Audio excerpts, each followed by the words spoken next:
Êxodo capítulo 20, nos 10 mandamentos, um mandamento específico. Um mandamento que ele nos dá ordem, dizendo assim: em 6 dias trabalharás, e no 7º dia descansarás, porque o 7º dia foi o dia, porque em 6 dias, Deus, que ainda tem explicação lá em Êxodo, porque Deus em 6 dias criou o mundo e no 7º descansou. Se o mandamento de Deus está falando para o homem trabalhar em 6 dias e no 7º descansar, que nós vamos entender isso na terceira mensagem e última dessa série, que isso é seríssimo. Não tem como, é impossível ter uma semana. Você pode aprender toda a primeira mensagem, você pode sair daqui com tudo memorizado e aplicado essa segunda mensagem. Se você errar o 7º dia, você destruiu a tua semana. E nada do que você faça vai trazer bênção sobre a tua semana. Então a última mensagem é crucial. É para você fechar. Eu não falei de simetria, que Deus é simétrico.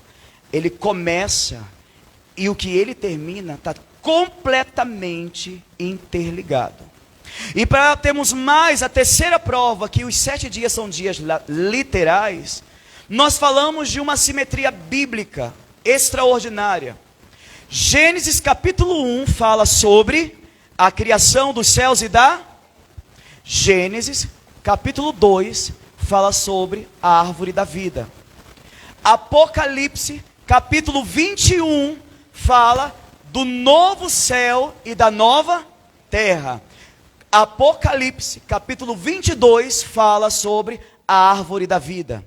Os 2 primeiros capítulos da Bíblia e os 2 últimos têm a mesma temática. Somente nos 2 primeiros capítulos da Bíblia, como nos 2 últimos capítulos da Bíblia, não há a realidade de pecado. Não há pecado em Gênesis 1, 2 e não há pecado em Apocalipse 21, 22.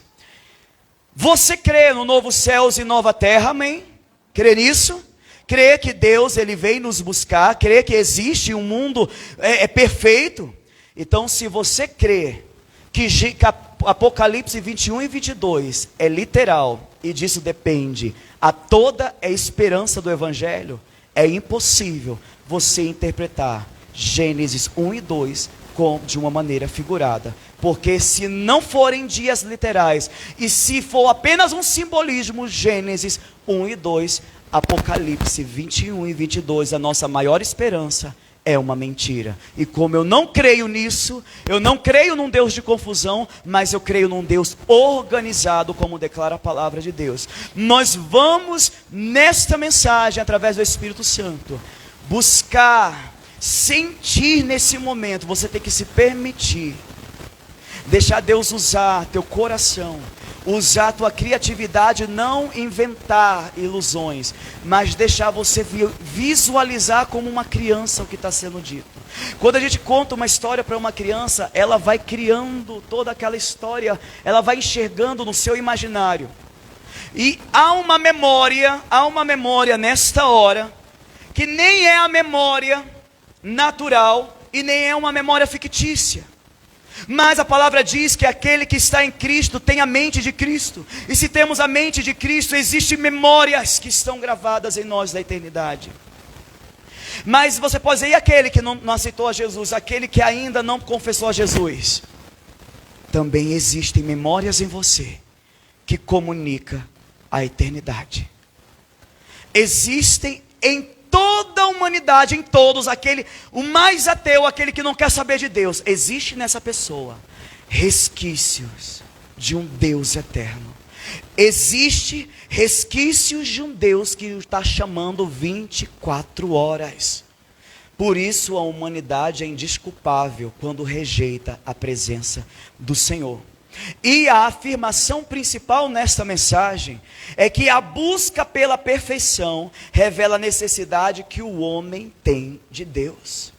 Irmãos, desde os primórdios, o que mais o homem busca é a perfeição. Vou pedir que o irmão Marcelo volte, por favor. Só para os irmãos poderem ver essa imagem inteira. Pode voltar para os irmãos verem a imagem inteira. Isso. Observem dentro desse relógio que tem um desenho. Para quem tem o seu ensino fundamental completo, aqueles que gostam de ler, tem a ver, pessoal não gosta de ler, mas em algum momento você já viu essa imagem muito famosa, chamada O Homem Vitruviano, desenhada por Leonardo da Vinci. Ele desenhou essa imagem em 1490, por causa de um arquiteto chamado Marcus Vitruvius Polio. Esse homem, ele tinha uma técnica inovadora. Desde aquela época, ele estava à frente do seu tempo. Ele era um arquiteto e na elaboração dos seus projetos, ele tinha uma convicção que o ápice da criação de Deus era o homem. E se o ápice da criação de Deus era o homem era o perfil, a referência da perfeição. E como esse Vitruvius, ele era um homem, ele buscava a perfeição nas suas arquiteturas, ele construía prédios, ele fazia os seus projetos baseado no corpo humano. Seus prédios, suas casas, todas as curvaturas e medidas eram feitas baseados na medida do corpo humano. Vitruvius deixou uma anotação que no seu período ninguém foi capaz de executar. Ele calculou as medidas perfeitas do corpo humano. E ele deixou tudo anotado. A medida do corpo humano tem que ser assim, assim, assim, assim. E ele deixou o desafio para que surgisse algum artista que fosse capaz de executar as anotações dele. Porque essa obra não é necessariamente de Leonardo da Vinci. Ele executou, mas o projeto era de Vitruvius.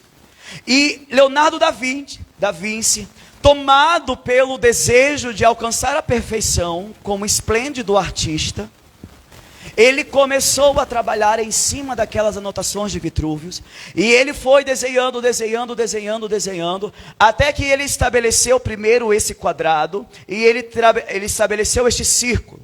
O círculo ele representa a eternidade, e o quadrado representa o planeta Terra. Este homem chamado Vitruviano, ele tem as medidas perfeitas, completamente perfeitas. O padrão, não há erros, ele é a expressão nos livros históricos sobre Vitruviano, o homem Vitruvius, vai trazer uma expressão tremenda. E eu vi, eu achei curioso, eu achei tremendo para trazer como introdução, porque esta imagem, ela é completamente simétrica. Ela foi feita com base na simetria, numa matemática, num cálculo perfeito. Mas, por que, pastor? O que esse dado histórico, essa curiosidade contribui para a nossa mensagem? O que Tomás de Aquino, lá atrás, no primeiro século, um dos pais da igreja disse que é possível provar a existência de Deus. E um dos argumentos para provar a existência de Deus, através de Tomás de Aquino, é a ideia da perfeição. Porque pergunta-se, se nós somos imperfeitos, se nós somos seres humanos falhos desde o nascimento, erramos, da onde vem em nós a ideia de algo plenamente perfeito? De onde vem, inclusive, a ideia que a gente não consegue executar, por mais que tente, fica sempre faltando alguma coisa. Mas essa ideia do perfeito está plantada no nosso ser. A ideia é a nossa afirmação central. A busca pela perfeição revela a necessidade que o homem tem de Deus. Nós vemos as pessoas buscando perfeição na estética. Pessoas que morrem buscando manipular suas linhas de expressão, com transplantes, com cirurgias as mais agressivas ou as mais superficiais, mas gastos terríveis. Pessoas que, se você vê, eu acredito que todos aqui já testemunharam, como há fatos famosos do Ken humano, da Barbie humana. Os irmãos já ouviram falar nisso? O Ken humano, irmãos, aquilo é beleza, irmãos, porque os irmãos olham, aquilo é uma deformação humana. Só que na mente daquela pessoa, no seu interior, há uma ideia de perfeição, que não importe quem diga está feio ou que não goste, porque aquilo que está dentro, a ideia da perfeição é tão intensa, que essa pessoa passa cada segundo buscando a perfeição aos seus olhos. E essa busca, irmão, é genuína. Essa busca é real. Não existe nenhum ser humano que não busque aperfeiçoamento. Naquilo que executa, todos buscamos ser o melhor. E isso é natural. Só que ao tentar preencher esse espaço, muitos começam de uma forma totalmente agressiva e deixando tudo no seu ser para encontrar uma determinada perfeição, por trilhas, por caminhos aonde eles não encontrarão. Porque é o que nós vamos nos surpreender nessa noite, que há uma perfeição para hoje, há uma perfeição para a nossa semana. Eu não posso ser aquele que digo, não tem como ter uma semana perfeita, não tem como ter um dia perfeito. A palavra de Deus mostra que tem como ter um dia perfeito, uma semana perfeita e muito mais, uma vida perfeita, amém? Só que estamos tão distantes de Deus, estamos tão esquecidos do jardim, que precisamos lembrar dele, do cheiro desse gramado. Precisamos sentir a sensação daquelas árvores perfeitas, e da voz do Senhor dizendo, podem aproveitar tudo, comam de tudo, só não de uma árvore. Precisamos voltar ao jardim e sermos humanos ao ponto de não ficarmos como pessoas engessadas, dizendo, quando eu encontrar Eva, maldito é Adão, por que eles pecaram, eles são culpados. Ao invés disso, deveríamos nos colocar no lugar deles para pensarmos, como é que ficou aqueles corações, quando foram expulsos. Como você já esqueceu como você fica, quando você peca contra Deus? Você não lembra mais, não sente mais nada, por não ouvir mais nada da voz de Deus no entardecer. Você não sente mais nada em se alegrar ou se entristecer, quando busca a presença de Deus. Você não sente mais nada, porque está muito distante. Quanto mais distante, os ecos da eternidade vão ficando muito imperceptíveis, quase imperceptíveis. Mas o Espírito Santo e a graça, a obra de Cristo, ela faz ecoar no nosso interior uma voz clamando, uma voz nos chamando, filho, vem de volta. Eu preparei o caminho, eu sou o vivo e novo caminho. Sem mim nada podeis fazer. Ninguém vem ao Pai se não for por mim. Jesus, Ele traz a promessa. Jesus, Ele restaura o caminho para o jardim, mas não para um jardim terreno, porque o que Deus faz é melhor. Falamos de simetria, aquilo que Ele começou lá, o fim é muito melhor. Aquele jardim que foi desprezado por Adão e Eva, mas não só o jardim, a presença de Deus. Tem algo muito melhor nos esperando em Cristo Jesus. Mas será que eu consigo sentir saudade da eternidade? Eu já fazia, e conforme essa palavra tem falado comigo, eu estabeleci, sempre que eu estiver aqui, Senhor, eu vou subir na laje ao entardecer e vou ficar olhando. Irmãos, é incrível. É incrível. Porque você consegue realmente, se você ficar ali só contemplando, vendo aquela perfeição dos céus, e mentalizando ali, falando com o Espírito Santo no teu interior, você consegue sentir uma saudade. Você consegue sentir uma saudade que você não sabe explicar. É como algo que já foi seu e não é mais, e algo que será teu de uma forma perfeita. E isso é a presença de Deus no jardim. E hoje nós vamos entender como ter uma semana perfeita? É a nossa pergunta central. Como ter uma semana perfeita, pastor? Se é possível ter uma vida perfeita? Sim, é. É possível ter um dia perfeito? Sim, é. Uma semana? Sim. Mas você precisa entender qual é o entendimento da palavra de Deus, o entendimento de Deus, quando fala de algo perfeito. Porque a perfeição diante dos olhos humanos, do entendimento filosófico deste mundo, a perfeição é inalcançável, inatingível. Realmente é impossível. A ausência de erros, a ausência de manchas, a ausência de rugas, que para o mundo isso é perfeição. Mas essa não é a perfeição de Deus. Pode passar aí, nós vamos ter que observar esse pequeno resumo para entender o que é o entendimento de perfeição. No Antigo Testamento, as palavras perfeição e perfeito procedem do termo hebraico tam ou tamim, cujo significado é completo, correto, cheio de paz, sadio, inteiro ou sem mancha. No grego, de modo geral, o termo teleios quer dizer completo, perfeito, plenamente crescido, maduro, plenamente desenvolvido, ou seja, o que atingiu o seu próprio propósito.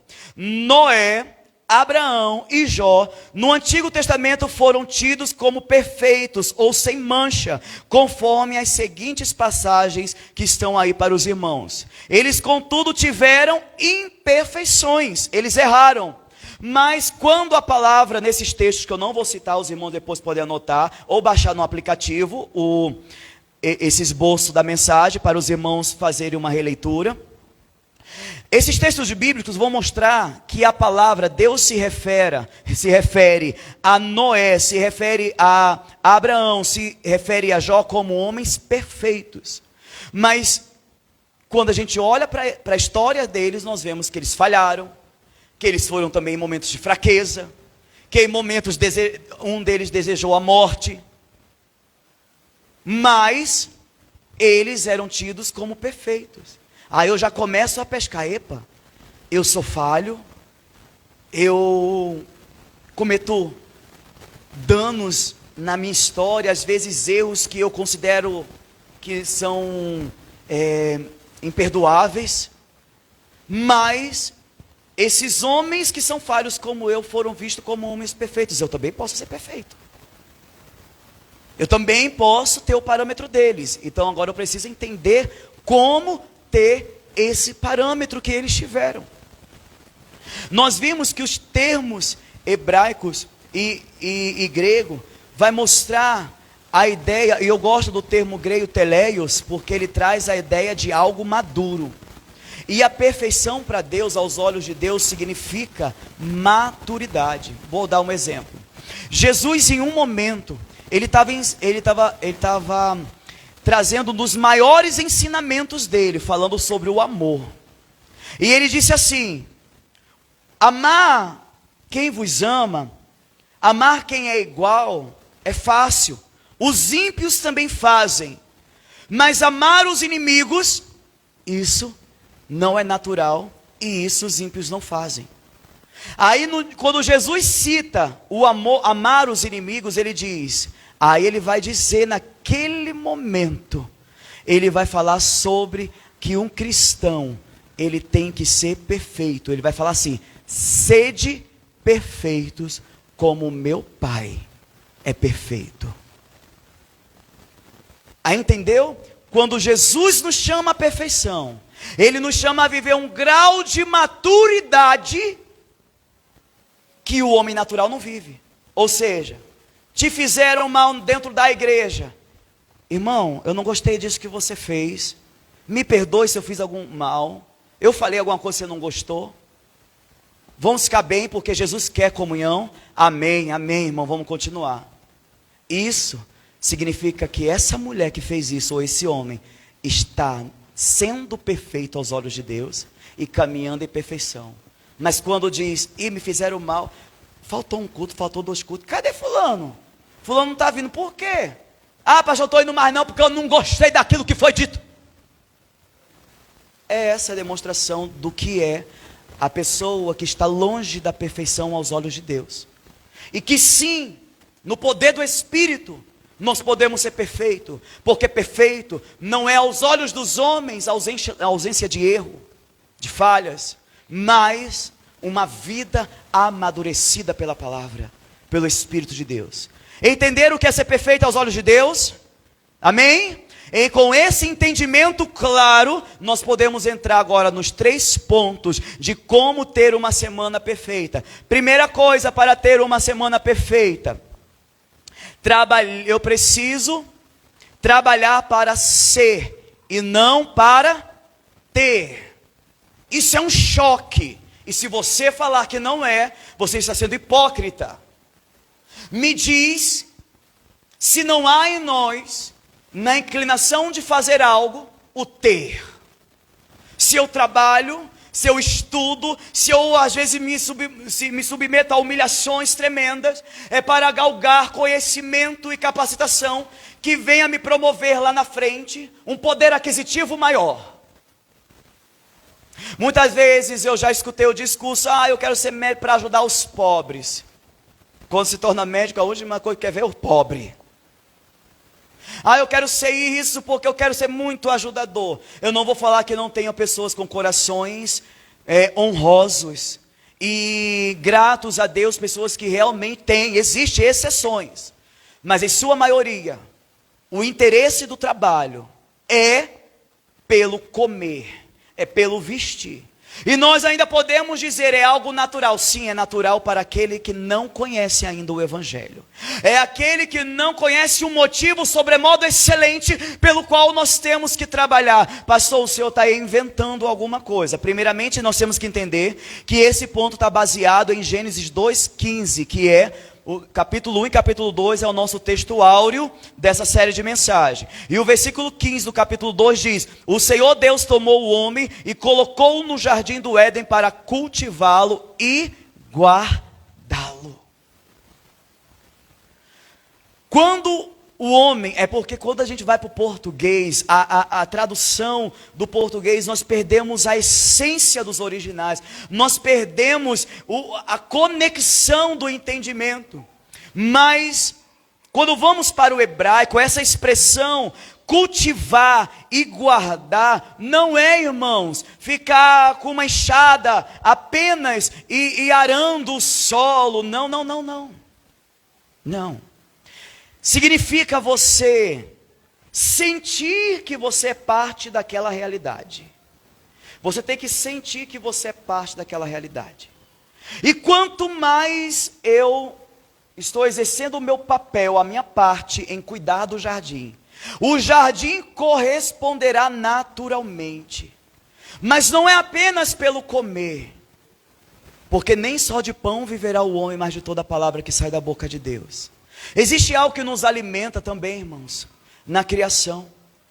Quando você está contemplando, quando você está sendo impactado pelas cores, pelas tonalidades, pelos detalhes, você já observou que as folhas, que as árvores, cada uma tem texturas, elas têm as ligaduras dela, todos os detalhes são perfeitos. E outra coisa, na natureza, a perfeita simetria de Deus está presente. Tudo é perfeitamente calculado, não existe nada desengonçado. E você vê aquela perfeição de plantas que se alimentam de insetos, plantas carnívoras. Eu, no Jardim Botânico, eu tive a oportunidade de ficar observando elas. Aí a mulher que cuidava, ela colocava uma mosquinha para a gente ver a ação. Ela fechando, e você fica assim, meu Deus do céu, é tremendo demais.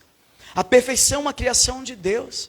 E nós estamos, por que a palavra diz assim, vai ter com a formiga preguiçoso? Porque nós, irmãos, somos parte da criação de Deus. Somos a coroa da criação, mas quando eu cuido, eu zelo, quando eu aprendo, quando eu deixo a criação de Deus falar comigo. Isso não é esoterismo, para que os irmãos entendam. A palavra de Deus, o Salmo diz, o salmista parado olhando para o céu diz que toda a criação revela a glória. Os céus contemplam a glória de Deus. E o firmamento anunciam as obras de suas mãos. Um dia declara a outro dia. Ou seja, quando eu estou olhando para a criação está comunicando que há um Deus perfeito, que há um Deus inteligente, que há um Deus organizado. E há uma sede que vem, eu preciso, Senhor. Alguma coisa está errada comigo, está faltando algo na minha vida. E o que é? O próprio Deus. E aquela sede da perfeição, não de uma perfeição para atender a expectativa de homens, porque é aí que tem os traumas. De filhos que sempre procuraram aos olhos do seu pai, porque nada que fazia aos olhos do pai ou da mãe era perfeito. E passaram a sua criação tentando provar para o pai e para a mãe, e ganharam um elogio e nunca ganharam. Depois de adultos, se tornam pessoas inflexíveis com uma síndrome da perfeição. Porque passaram a vida buscando a perfeição para alguém reconhecer. Continuam da mesma forma, engessados e blindados. Sou perfeito e sou suficiente para mim. Há uma busca de perfeição. Só que há um pai que reconhece quando somos perfeitos.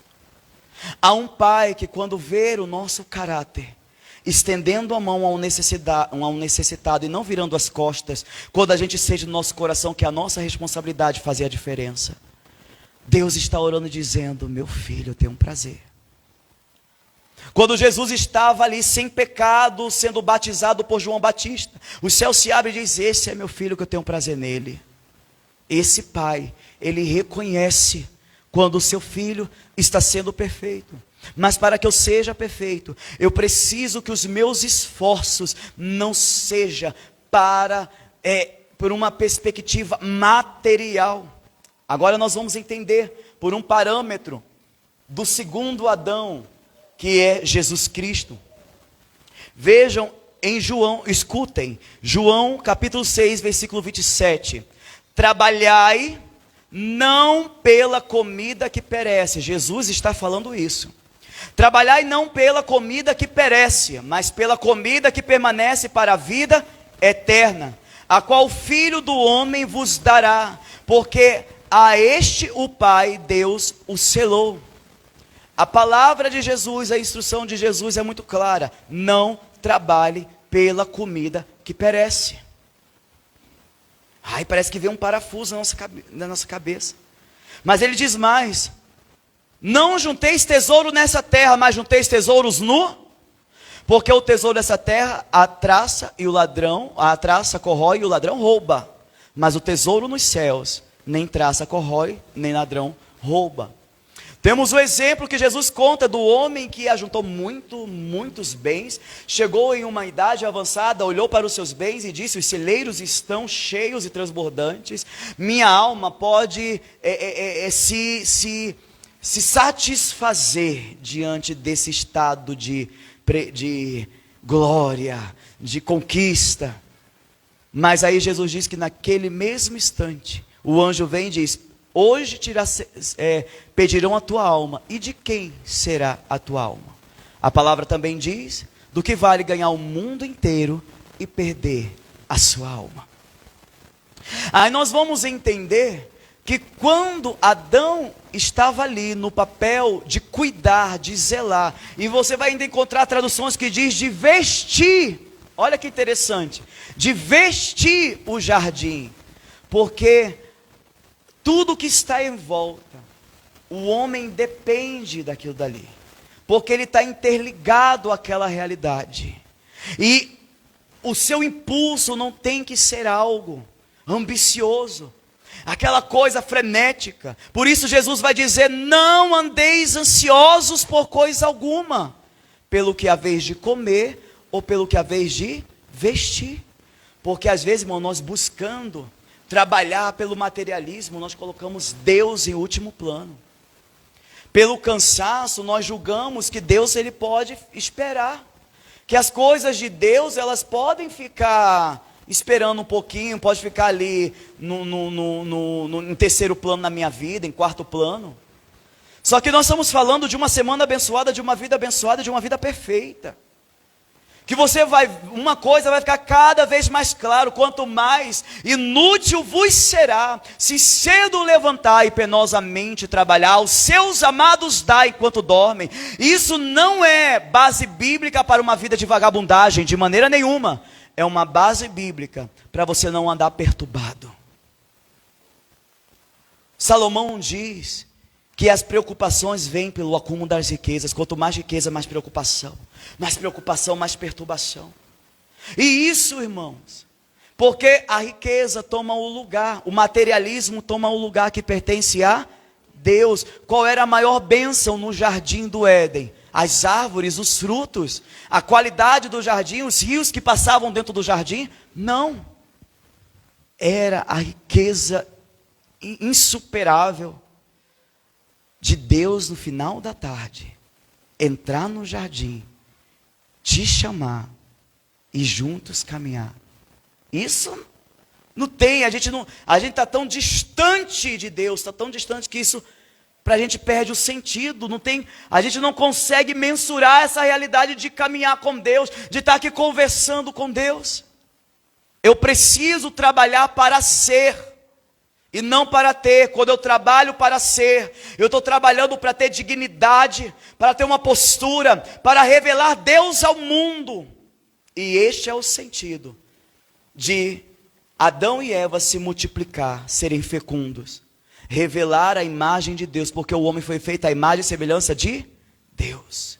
E Deus em 6 dias trabalhou, e no 7º descansou. Um dos sinais é esse ponto, ele é a terceira mensagem, mas eu tenho que sempre pincelar alguma coisa, não tem como. A prova de que nós trabalhamos para ter, é que nós falamos, temos que trabalhar todo dia, cada segundo, e quanto mais eu quero, eu tenho que estar trabalhando.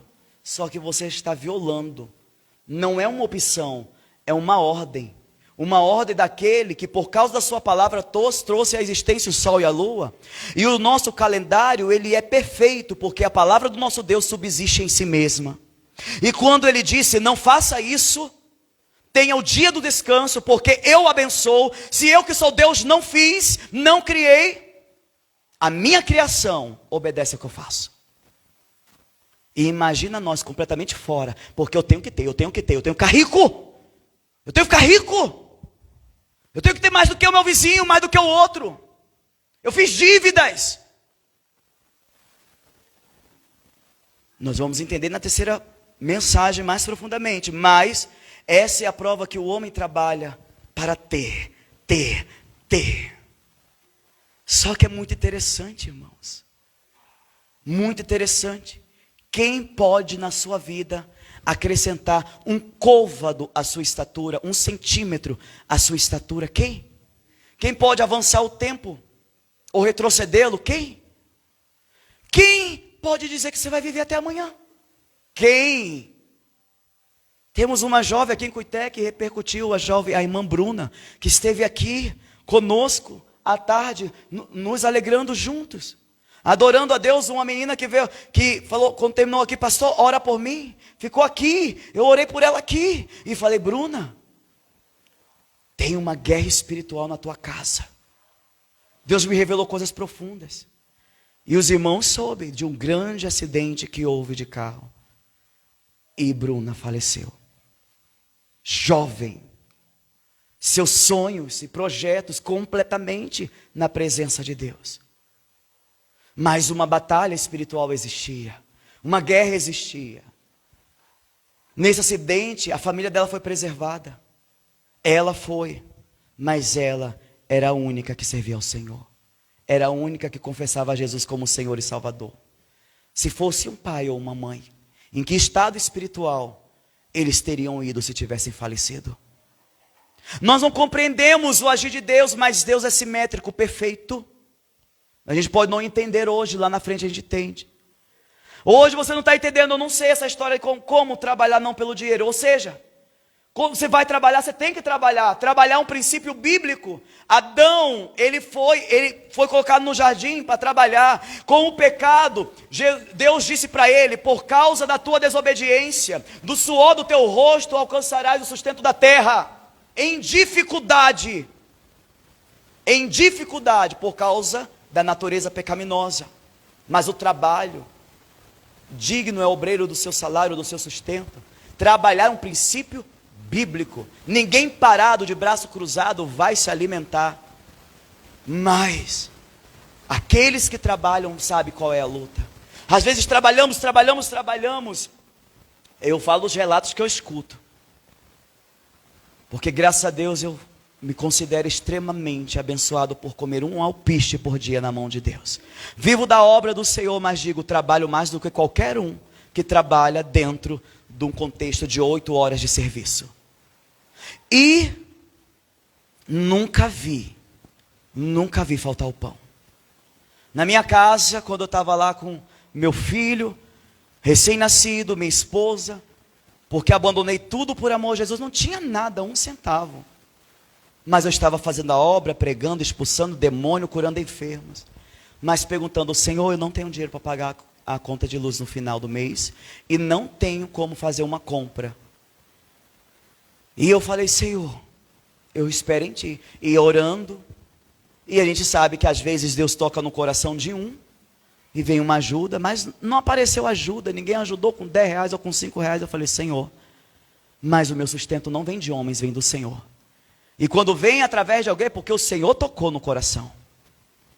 Irmãos, quando é de madrugada, um carro vem. Eu digo vem, porque eu imagino ele vindo, né? Porque eu não estava vendo, eu estava dormindo. Me acordaram de madrugada. E falaram, pastor, tem um carro aí na frente da tua casa, um carro. Porque a gente mora, lá naquela época da casa, tudo só mato. E de repente um carro na frente da tua casa, ou vieram te assaltar, te matar, ou prestar contas. E como eu não devia nada a ninguém, não fazia nada de errado, eu falei, Senhor, o que é isso? Um carro enorme, luxuoso. E eu falei, vamos lá, não tem que abrir o portão porque não tem portão. Então, deixa a pessoa vir. E a pessoa chega lá no nosso, e bate e fala, eu estou procurando o pastor João Paulo. Eu vou atendê-lo, era um advogado, Tony, o nome dele. E eu falei, vou orar. Ele, não, eu quero muito que o senhor ore, eu estou desesperado. E preciso que o senhor ore. Eu orei pela vida dele, houve uma manifestação demoníaca, forte. Aquele homem estava desesperado, ele já ia tentar suicídio, ou ele encontrava ali paz, ou ele já tinha tentado e ia tentar suicídio de novo, porque ele não estava vendo mais escapatória. E ele me abraçou e falou, eu estou sentindo paz. Eu ouvi falar do Senhor lá na Zona Norte, que é bem distante de onde eu moro. Por uma pessoa que recebeu uma vez a sua oração e bati os 4 cantos para te encontrar, porque eu falei, hoje eu preciso encontrar aquele pastor. E ele falou, Deus falou comigo para trazer umas coisas, pastor. E eu falei, amém, glória a Deus. Aí os meninos, que essa época a gente era uma casinha, mas a gente já tinha uma comunidade. Eu já morava com em torno de 15 pessoas dentro de uma casa com um cômodo, uma sala, um banheiro, um quarto e uma cozinha e tudo grudado um no outro sem porta. 15 pessoas. Sabe o que aconteceu? Quando esse homem começou a trazer, e essas pessoas foram doidas, porque elas acreditaram no chamado de Deus na minha vida, e que Deus estava nos chamando para começar uma obra, abandonando tudo, nós abandonamos tudo. E olha a minha responsabilidade para quem acreditou na palavra que Deus me deu. Eu tinha que trazer alimento também para esse povo. Quando ele ele falou, não, chama mais gente, que isso é pouca pessoa. Quando os meninos foram, eram fardos inteiros de alimento. Fardo de arroz, fardo de macarrão, fardo desse negócio doce, rapadura, fardo de farinha, era tudo que ele comprou. Ele fez um mercado completo, só que em fardos. Que deu para a gente dividir com a nossa comunidade, com os vizinhos. Porque era muita coisa e a gente sabia dos vizinhos também que tinham necessidade. E nós dividimos. E foi uma coisa assim que eu fiquei, gente, Deus é tremendo. E você não vai, irmão, se parece que é mentira. No dia seguinte, um irmão que há muito tempo não me via. No outro dia ele falou, ele é de outro ministério, de um outro ministério. E depois de muito tempo ele veio lá e falou, pastor, Deus colocou no meu coração de dar uma quantia. E quando eu peguei na quantia era 500 reais.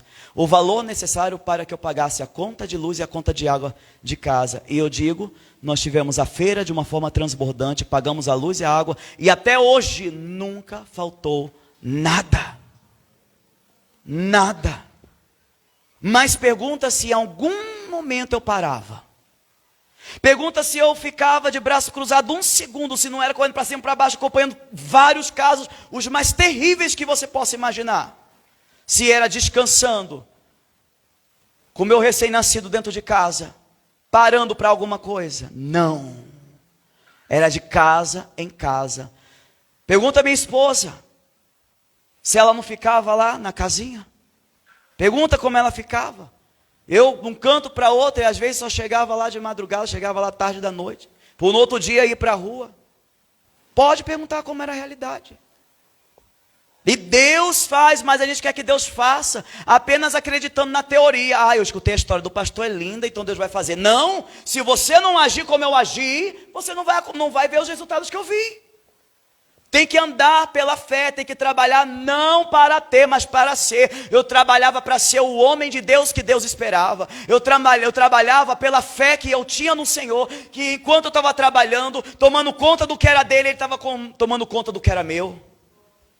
E assim a gente, eu não vou para a igreja por causa do meu filho, que não gosta da igreja, por causa do meu marido, ou da minha esposa. Que história! Entrega ele ao Senhor e vai adorar o teu Deus, porque Ele é quem manda, desmanda, tira a vida e dá a vida. Na hora crucial, você não vai clamar no pé do teu esposo, da tua mulher, do teu filho, você vai clamar no pé do Senhor. E para ter a benevolência, a graça dele, como Ezequiel, quando recebeu o recado que ia morrer, começou a se humilhar. Senhor, lembra-te de mim. Senhor, quando eu te busquei, Senhor. Imediatamente vem um profeta e diz: você não vai morrer, você vai ter mais 15 anos de vida. Não é no pé de ninguém não, só tem transformação. E quando ele está naquele fundo do poço, só quem vai te atender lá é Deus. E mais ninguém. Mais ninguém. Você conta hoje com muita circunstância, mas sempre é Deus que muda a nossa história. É Deus, não vai ser papai toda hora, mamãe, não, é Deus. Eu tinha pai e tinha mãe. Eles estavam lá junto comigo e você me apoiou em tudo. Mas, nesse período que eu estou falando, que eu estava ali. Só que eu já tinha falado com a minha esposa: olha, você está casando comigo, não está? A minha realidade é assim, viver para o Senhor. E isso não vou garantir riqueza, garantir materialismo. Pode faltar dentro de casa, inclusive. Mas a gente não vai sair pedindo na porta de ninguém, vai pedir na porta de Deus. Vamos pedir para o Senhor. E se a nossa fé for real, Deus vai fazer. E Deus, quando atende a fé, é porque a fé atende aos preceitos de Deus. E é aí que ele fazia, porque era uma fé não daqui para fora, era uma fé real. Que hoje enriquece a muito e alimenta muitos. Que se você pudesse ouvir cada pessoa que através dessa obra, é abençoada materialmente e espiritualmente. Se você ouvisse cada pessoa, o que nos conduz na realidade desse texto, na realidade do que Jesus disse para não trabalharmos, nos conduz para a segunda realidade de como ter uma semana perfeita. Primeiro, lembra, trabalhe não para ter, mas para ser o que Deus espera que você seja. E segundo, cultivando bons relacionamentos. O texto bíblico em Gênesis 12, versículo 18 diz: o Senhor Deus disse: não é bom que o homem esteja só. Vou dar-lhe uma ajuda que lhe seja adequada. E essa é a tradução literal. Vou lhe dar uma ajuda que lhe seja adequada. Vou lhe dar uma pessoa que atenda a sua realidade, que combine com ele. Que no caso aqui foi a mulher. Ele criou homem e mulher que se completam. Esse é o projeto de Deus.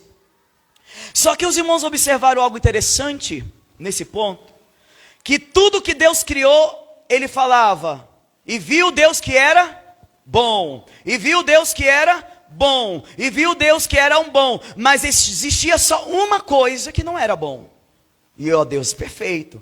Não significa que ele fez algo errado, falho, mas algo que ainda não estava completo. E a ideia de perfeição é algo que esteja amadurecido, completo. E pense num ser imaturo, é o homem. É tendencioso a uma imaturidade, mesmo depois de crescido. E precisa da mulher. Quem desenvolve, irmãos, isso dentro de análise da psicologia, do behaviorismo, quem é que desenvolve entre o sexo masculino e feminino a maturidade primeiro? A mulher, né? A mulher, ela desenvolve a maturidade. Eu digo, eu tenho um casal, e a minha filha, você vê no almoçar, meu filho, ele vai almoçar, ele é um bebê grandão, mas é um bebê. Ele coloca o prato no meio da perna e derrama mundos e fundos comendo. Sara é mais nova, mas Sara, ela já pega o prato, ela já quer sentar no sofá, e perto de uma outra jovem, uma tia, e ela já quer pegar por baixo do prato, já quer comer igual uma adulta. Ela já quer fazer as coisas igual uma adulta, porque a mulher, ela amadurece muito rápido. E Deus viu algo no seu projeto que estava faltando e que não era bom. Era a socialização. Era tornar o homem completo.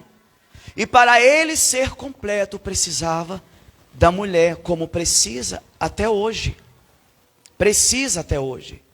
Dentro de uma configuração familiar que está sendo atacada pelo mundo. O mundo está querendo desconfigurar a realidade original da criação. Voltemos ao jardim. Voltemos ao jardim, não é questão do que eu acho, do que eu gosto, do que eu quero. Voltemos ao jardim. Ele nos responde tudo. Ele nos mostra tudo. E ali, quando Adão vê e diz, essa é carne da minha carne e ossos dos meus ossos. E ali ele se identifica, ele encontra alguém que lhe completa, que lhe deixa amadurecido em termos de existência e de missão. Como multiplicar-se sem a mulher? Como dar continuidade ao projeto de Deus sem que houvesse um casal? E nós vemos ali que começa a haver uma socialização, a terra começa a ser habitada. E há um texto também que vai nos ajudar, que é Mateus capítulo 5, versículo 48, que diz, Jesus disse, portanto sede vós perfeito, como é perfeito o vosso Pai Celeste, que eu citei. E também diz, ele acabara de falar sobre o amor na dimensão espiritual. Quando Jesus ele estava nos dando a ideia de ser perfeito, Jesus estava falando sobre o quê? Amar o inimigo. Irmãos, não tem como viver perfeição isolado. Você, aquela pessoa que se acha perfeitinha, porque se isola, porque não quer estar com um grupo, não quer estar entre os outros, porque os outros são falhos, porque sabe que alguém vai errar com ele, ou vai chatear. E essa pessoa é muito perfeita. Essa pessoa é que verdadeiramente está no estado de imperfeição. Porque para ter uma semana perfeita, você tem que entender que o seu dia, a sua semana está atrelada a outras pessoas. Que você depende de uma boa convivência. E quem escolhe com quem anda é você. Ok? E se você não cultivar companhias saudáveis, você não vai ter uma semana perfeita. Porque o que destrói nossa semana são pessoas que não têm a perspectiva de Deus e que ou vêm com palavras, ou com fofoca, ou falar de vida de outras pessoas, ou vêm com coisas negativas, ou vêm falar para você, isso que você vai fazer não dá certo. Ou então elas vão protelando, ou então elas querem manchar o que Deus tem para a tua vida. Mas é você quem admite o tipo de pessoa que está perto de você. Porque eu não estou falando agora apenas de questão de sexualidade, homem, mulher, não. Estou falando de pessoas que completam a realidade de Deus em tua vida. E às vezes, irmão, não é a namorada nem o namorado. Às vezes não é o irmão nem o pai. Jesus diz que por seguir a Jesus, os piores inimigos serão da sua própria casa. Jesus alerta. Por quê? Porque uma vez que eu estou entendendo que é ter um dia perfeito, uma semana perfeita, que eu tenho que ser perfeito aos olhos de Jesus e que eu tenho que ter maturidade para aceitar o que Deus manda, o que é aceitável, e abominar e não aceitar o que Deus diz que não é para mim aceitar. Quem escolhe com quem fica sou eu. E não é porque, tem vínculos emocionais profundos, não. Tem vínculos emocionais profundos, mas tem profundidade no que Deus manda? Tem profundidade no que vai edificar e colaborar para o propósito de Deus na tua vida, para você ter uma semana excelente, um dia excelente? Aí a gente descobre porque fica caminhando como pessoas paralíticas, dependentes de muletas. Porque não cultivamos amizades ou pessoas que vão nos lançar para o céu, que vão falar, é o que, basta ter fé, é o que, do impossível é disso que eu gosto, gente doida, bora que vai dar certo. Mas não, o que a gente vê é pessoas ousadas, intrépidas? Não.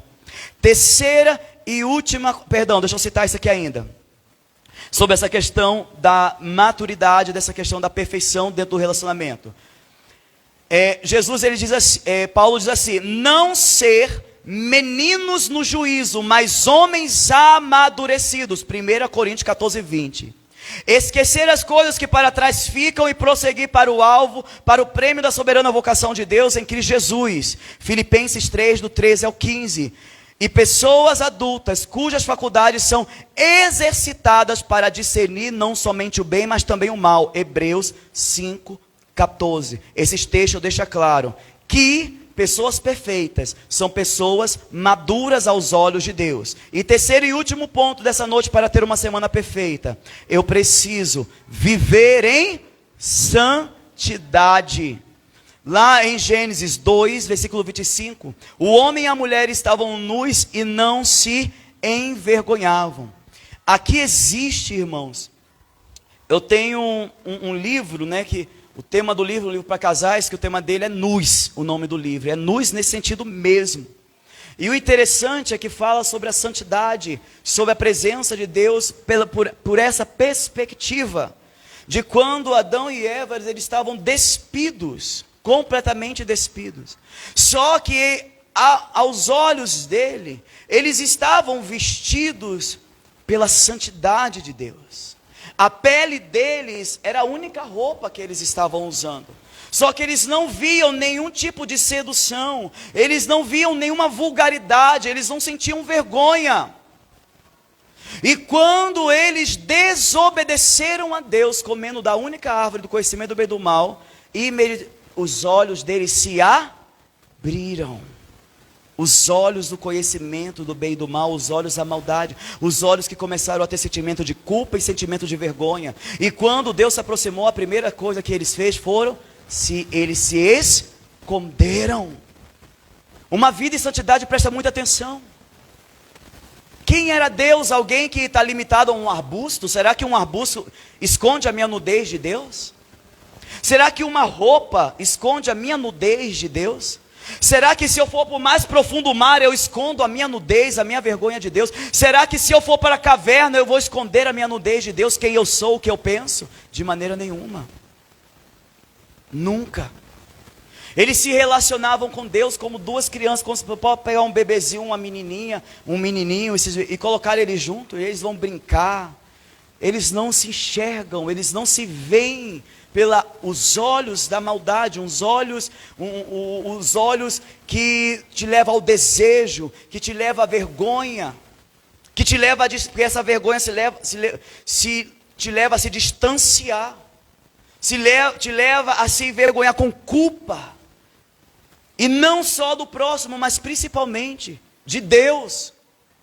Então a palavra de Deus diz assim: sem santidade ninguém verá, sem santidade ninguém verá a Deus. No momento que eles pecaram, os olhos deles se abriram para o pecado, mas se fecharam para Deus. Eles contemplavam a Deus, mas eles se comunicavam com a natureza de Deus, uma natureza santa. A natureza de Deus é santa, mas no momento que o pecado veio, a culpa, os olhos deles se fecharam para quem era Deus, e agora eles tiveram que ser expulsos do jardim. Por que eles foram expulsos do jardim?